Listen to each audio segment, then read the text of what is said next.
I think what hinders recovery, especially with bulimia, is that it's such a big secret. You need to time when you're going to have your meals. You need to time when everyone's not looking so you can have a quick rush to the bathroom. But I think people who go to eating disorders as well, they are more ashamed to talk about it. And people don't get first-hand accounts, and most people think that they're the only ones going through it. It's a very solitary experience in the sense that even if I'm talking to you and you've gone through it, you wouldn't have gone through it like I have. And that can get really lonely as well.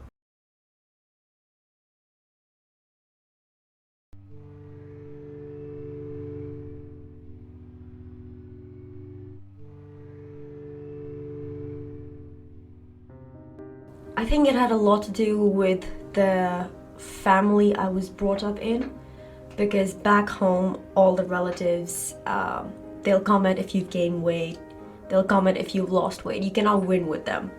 So I think that's how it started, and then my father had a huge impact on how I viewed myself, because I saw my mother being body shamed a lot in front of me.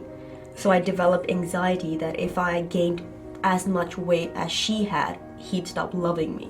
So I already had these ideas of how a woman should look.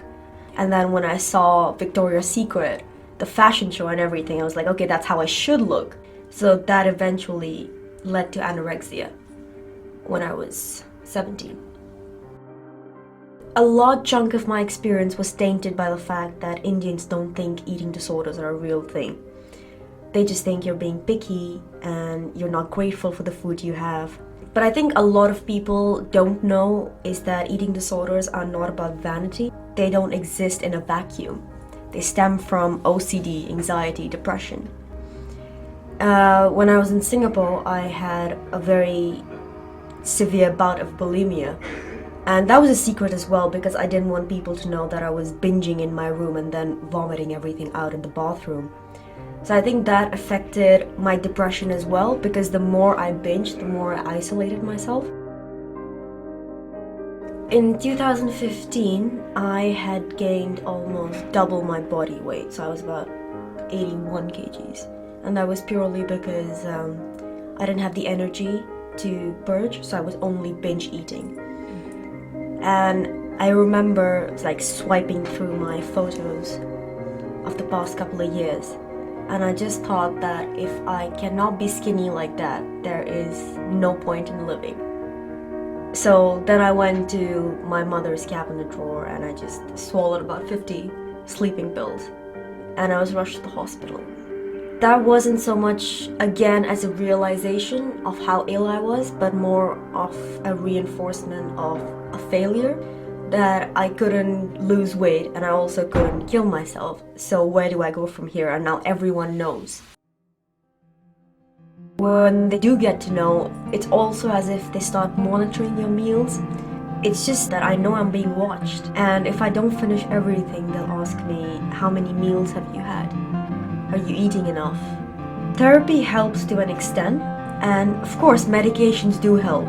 They help with my anxiety a lot.